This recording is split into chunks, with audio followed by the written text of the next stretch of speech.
வணக்கம் நண்பர்களே.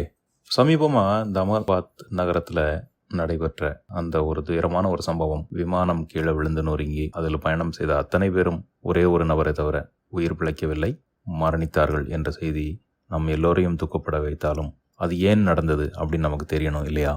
அது தெரிஞ்சுக்கணும் அப்படின்னா அந்த விமானம் கீழே விழும்போது அல்லது மேலே பறந்துட்டு இருக்கும்போது அந்த விமானத்தில் என்ன நடந்தது அப்படிங்கிறத தெரிஞ்சுக்கிறதுக்காக தான் ஒவ்வொரு விமானத்திலையும் பிளாக் பாக்ஸ் அப்படின்னு ஒரு உபகரணம் இருக்கும். பிளாக் பாக்ஸ் அப்படிங்கிறது, பிளாக் அப்படின்னா கருப்பு பெட்டி, அப்படியா? அப்ப கருப்பு கலர்ல இருக்குமா அப்படின்னு நமக்கு ஒரு எண்ணம் வரும் இல்லையா? உங்களில் எத்தனை பேருக்கு தெரியும் இந்த பிளாக் பாக்ஸ் அப்படின்னு சொல்லக்கூடிய கருப்பு பெட்டியின் நிறம் என்ன அப்படின்னு சொல்லிட்டு? அதன் நிறம் கருப்பா? கிடையாது. உங்களுக்கு தெரியுமா? தெரியவில்லை என்றால் நான் சொல்றேன். அதனோட நிறம் ஆரஞ்சு வண்ணத்துல இருக்கும். இப்போ எத்தனை பேருக்கு அதனோட வண்ணம் ஆரஞ்சு அப்படின்னு முதல்ல தெரிஞ்சிருந்ததோ அவங்க எல்லாம் என்னோட சேனலுக்கு ஒரு சப்ஸ்கிரிப்ஷன் பண்ணுங்க. எத்தனை சப்ஸ்கிரிப்ஷன் இன்னைக்கு வந்திருக்கோ அத்தனை பேருக்கு பிளாக் பாக்ஸோட நிறம் ஆரஞ்சு அப்படிங்கறத நானும் தெரிஞ்சுக்கிறேன், நம்மளோட நேயர்களும் தெரிஞ்சுக்குவாங்க. வாங்க இப்போ பிளாக் பாக்ஸை பத்தி நம்ம தெரிஞ்சுக்கலாம். இந்த பிளாக் பாக்ஸ் விமானம் எப்பவுமே சப்போஸ் காணாமல் போனாலோ அல்லது தரையில விழுந்து நொறுங்கினாலோ அல்லது வேறு ஒரு விபத்துல மாட்டிட்டாலோ அது ஏன் ஆச்சு அப்படிங்கிறத கடைசி நேரம் வரைக்கும் இருக்கக்கூடிய தகவல்களை இந்த பிளாக் பாக்ஸ் சேமிச்சு வச்சிருக்கோம். இதுதான் அந்த விமானத்தோட சாட்சி அப்படின்னு சொல்லலாம். அந்த விமானத்துக்கு சாட்சியம் கூறும் கருவி அப்படின்னு கூட சொல்லலாம். இந்த பிளாக் பாக்ஸ் அப்படிங்கிறது உண்மையிலேயே என்ன? இது என்ன அப்படின்னு பாத்தீங்கன்னா, இதுல 2 வகையான முக்கியமான சாதனங்கள் இதுக்குள்ள இருக்கும். முதல் சாதனம் CVR அப்படின்னு சொல்லக்கூடிய காக்பிட் வாய்ஸ் ரெக்கார்டர். அதாவது காக்பிட், அந்த விமானியும் அவரோட இருக்கக்கூடிய உதவி விமானி, அதாவது சக விமானி, இவங்க 2 பேரும் பேசிக்கக்கூடிய விஷயங்களை பதிவு பண்ணக்கூடியதுதான் இந்த காக்பிட் வாய்ஸ் ரெக்கார்டர் அப்படின்னு சொல்லக்கூடிய காக்பிட் குரல் பதிவு கருவி. இதுல 2வது ஃபிளைட் டேட்டா ரெக்கார்டர் அப்படின்னு சொல்லக்கூடிய FDRன்னு சொல்லுவாங்க.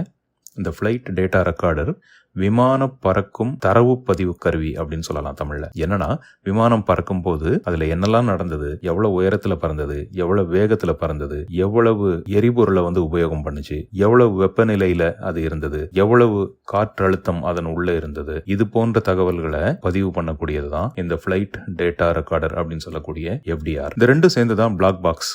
இது விமானத்தோட பின்பகுதியில, அதாவது விமானத்தோட வால் இருக்கு இல்லையா, அந்த இடத்துல இருக்கும். ஏன் அந்த இடத்துல பொதுவா வச்சிருக்காங்க அப்படின்னு பாத்தீங்கன்னா, பொதுவா எந்த ஒரு விமானமும் விபத்து சந்திக்கும் போது அதனோட வால் பகுதி அதிகமாக பாதிக்கப்படுவதில்லை.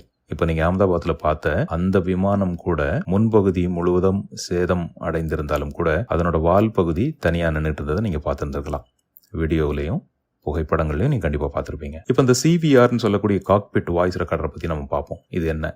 இது விமானத்தின் முன்பகுதியான காக்பிட் பகுதியில் நிகழும் அனைத்து ஒலிகளையும் பதிவு செய்யக்கூடிய கருவி. இதுல என்னென்னலாம் பதிவு பண்ணப்படும் அப்படின்னு பாத்தீங்கன்னா, பைலட்டும் கோ பைலட்டும் பேசக்கூடிய உரையாடல்கள் பதியப்பட்டிருக்கும். விமான கட்டுப்பாட்டு மையம், அதாவது ஏர் டிராபிக் கண்ட்ரோல் அப்படின்னு சொல்லக்கூடிய ATC, அவங்க கூட பேசக்கூடிய அந்த சம்பாஷணைகள், அந்த தொடர்புகள் அதெல்லாம் பதியப்பட்டிருக்கும். அப்புறமா இயந்திர ஓசைகள், அந்த மிஷின், அந்த விமானத்திலிருந்து வரக்கூடிய ஒலிகள், ஃபார் எக்ஸாம்பிள் அதுல அலாரம் இருக்கலாம், ஸ்விட்ச் சவுண்ட் இருக்கலாம், என்ஜினோட சத்தம் இருக்கலாம், இது எல்லாத்தையும் அது பதிவு பண்ணும். அப்புறம் பின்னணியில வரக்கூடிய ஒலி அலைகள், திடீர்னு சத்தம் வரும், ஏதேனும் அமைதி இல்லாத சூழ்நிலை ஏதாச்சும் இருக்கலாம், இந்த மாதிரி வரக்கூடிய விஷயங்களை அது பதிவு பண்ணும். இதனோட பதிவு அளவு அப்படின்னு பாத்தீங்கன்னா, எவ்வளவு நேரம் பதிவு பண்ணும் அப்படின்னு பாத்தீங்கன்னா, இந்த சாதனம் பொதுவா 2 மணி நேரம் வரைக்கும் தொடர்ச்சியா குரல் ஒலி தரவுகளை பதிவு செய்யும். பழைய தரவுகளை மாத்திக்கிட்டே இருக்கும். இப்ப லேட்டஸ்டா 2 மணி நேரம் வரைக்கும் இருந்த ஒலி குரல் அத்தனையும் இது பதிவு பண்ணிட்டே இருக்கும். 2வது நம்ம பார்க்கக்கூடியது பாத்தீங்கன்னா FDR அப்படின்னு சொல்லக்கூடிய ஃபிளைட் டேட்டா ரெக்கார்டர். இது ஒரு பெரிய டேட்டா சேமிப்பு சாதனம்னு சொல்லலாம். இது ஒரு டேட்டா பேஸ். இதுல விமானத்தோட செயல்பாடுகள் விவரிக்கும் பல்வேறு தரவுகளை பதிவு செஞ்சு பார்க்கலாம். இது என்னன்னு பாத்தீங்கன்னா, முதல்ல நான் சொன்ன மாதிரி விமானத்தோட வேகம், அது தரையிலிருந்து எவ்வளவு உயரத்துல பறந்துட்டு இருக்கு அந்த விவரங்கள், விமானம் எந்த திசையில போய்கிட்டு இருக்குது, என்ஜின் எப்படி செயல்படுது, விமான திசைகளின் நிலை, ரட்டர், எலிரான்ஸ், எலிவேட்டர்ஸ் அப்படின்லாம் சொல்லுவாங்க, அந்த விஷயங்கள், விமான கட்டுப்பாடு அமைப்புகள், விமானம் திரும்பக்கூடிய கோணம், இது எல்லாத்தையுமே இது ஒவ்வொரு நொடிக்கு ஒரு முறை சேமிச்சு வச்சுக்கிட்டே இருக்கும். இப்போ பிளாக் பாக்ஸ் எப்படி வேலை செய்யுது அப்படின்னு பாத்தீங்கன்னா, பிளாக் பாக்ஸ் விமானத்தோட சென்ட்ரல் கம்ப்யூட்டர் மற்றும் நேவிகேஷன் அமைப்புகளோட இணைக்கப்பட்டிருக்கும். இது புறப்படும் நேரத்திலிருந்து விமானம் தரையிறங்குறது வரைக்கும் தொடர்ந்து பதிவுகளை செஞ்சுக்கிட்டே இருக்கும். ஒவ்வொரு டேட்டாவையும் இது ரெக்கார்ட் பண்ணிட்டே இருக்கும். அதுல தேதி, நேரம் குறிக்கப்பட்டிருக்கும். இது விமானம் இயங்குற டைம்ல விமானத்தின் மின்சக்தியால் இயக்கப்படுது. சில பதிப்புகளில் தனி பின் விளைவு பேட்டரி மூலமும் இருக்கும். அதாவது இதுல இருக்கக்கூடிய பேட்டரி இதை இயக்குது. சப்போஸ் விமானத்தை நிறுத்திட்டோம்னு வச்சுக்கோங்களேன், இது பறக்கல, நிறுத்தி இருந்தாலும் கூட அந்த பேட்டரி மூலமா இது தகவல்களை பதிவு செஞ்சுக்கிட்டே இருக்கும். இந்த பாக்ஸ் வந்து எப்படி வடிவமைக்கப்படுது அப்படின்னு பாத்தீங்கன்னா, கிட்டத்தட்ட 1100 டிகிரி செல்சியஸ் வரைக்கும் இது வந்து வெப்பநிலையை தாங்குற அளவுக்கு இது வடிவமைக்கப்பட்டு இருக்கு. சப்போஸ் கடலுக்குள்ள விமானம் விழுந்துருச்சு அப்படின்னா கிட்டத்தட்ட 20,000 அடி ஆழத்துல இருக்கக்கூடிய அந்த அழுத்தத்தை கூட தாங்கக்கூடிய தன்மை இதுக்கு உண்டு. விமான விபத்துல பெரிய தீ விபத்து ஏற்பட்டாலும் கூட அதுல இது அழியாது. 30 நாள் வரைக்கும் தண்ணிக்குள்ளே இருந்தாலும் இது ஒன்றும் ஆகாது. முதலே சொன்ன மாதிரி இதனோட பேர் வந்து பிளாக் பாக்ஸ் அப்படி இருந்தாலும் கூட இதனோட ஆக்சுவல் கலர் அப்படின்னு பார்த்தீங்கன்னா அது ஆரஞ்சு கலரில் இருக்கும்.